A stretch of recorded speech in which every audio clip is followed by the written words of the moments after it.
Welcome to steno series 80 शब्द प्रति minute की श्रृंखला में आपका स्वागत है। डिटेशन पाने के लिए चैनल को सब्सक्राइब कर लीजिए।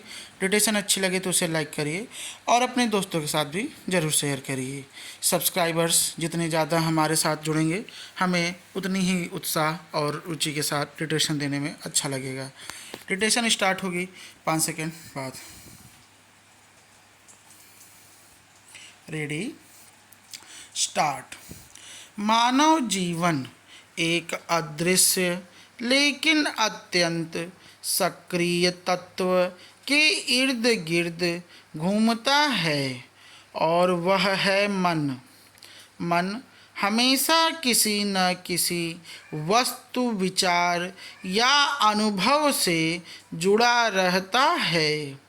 हम जो देखते हैं, जो सुनते हैं, जो चाहते हैं या जो कुछ छोड़ देते हैं, उन सब का प्रभाव हमारे भीतर संचित होता रहता है।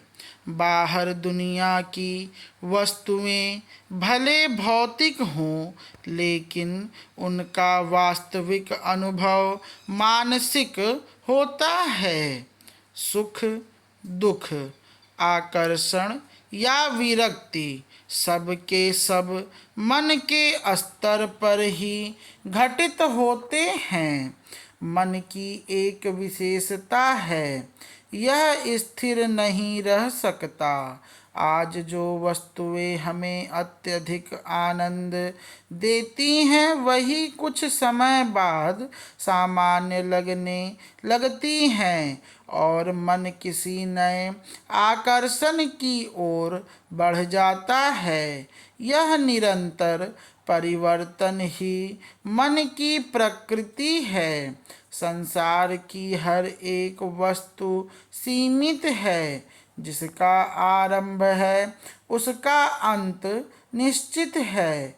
इसलिए कोई भी भौतिक वस्तु स्थायी सुख नहीं दे सकती। फिर भी मनुष्य इस सच्चाई को अनदेखा कर देता है। वह उन्हीं वस्तुओं को अपने जीवन का आधार बना लेता है जो क्षणिक हैं। कोई धन के पीछे भागता है, कोई प्रसिद्धि के, तो कोई संतान या संबंधों में अपने अस्तित्व का अर्थ खोजता है। ये सभी प्रयास मन को कुछ समय के लिए तो तृप्त कर सकते हैं, लेकिन अंततः खालीपन ही छोड़ जाते हैं। जब मन किसी वस्तु का लंबे समय तक आनंद नहीं ले पाता या उसे खोने का भय बढ़ जाता है, तो वह अनुभव पीड़ा में बदल जाता है। मनुष्य के भीतर एक गहरी चाह होती है, सुरक्षा और स्थायित्व की। जैसे कोई भी व्यक्ति रेत पर घर नहीं बनाना चाहता, वैसे ही मन भी किसी अस्थिर आधार पर टिकना नहीं चाहता। वह ऐसी नींव चाहता है जो अडिग हो और समय के साथ न बदले। प्रश्न यह है कि क्या इस संसार में ऐसा कोई आधार है? उत्तर है नहीं। एक पिता अपने पुत्र से अत्यंत प्रेम करता है। पुत्र एक सीमित अस्तित्व है। एक दिन उसे इस संसार से जाना ही है।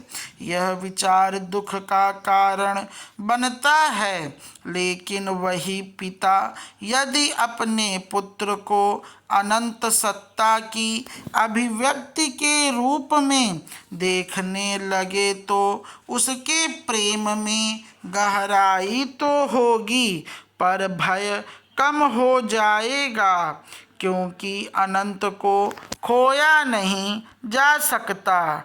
जब यह दृष्टि विकसित होती है, तब मन धीरे धीरे सीमित वस्तुओं के प्रभाव से मुक्त होने लगता है। इसका अर्थ यह नहीं कि हम संसार से दूर हो जाएं या अपने कर्तव्यों को छोड़ दें। इसका अर्थ है हर वस्तु व संबंध के साथ संतुलित और सजग व्यवहार करना। यह दृष्टिकोण हमें जीवन के प्रति एक गहरी समझ देता है। जब कोई भी वस्तु या घटना हमारे मन को विचलित नहीं कर पाती, यही संतुलन, यही आंतरिक स्वतंत्रता वास्तव में सच्चा वैराग्य है। स्टॉप।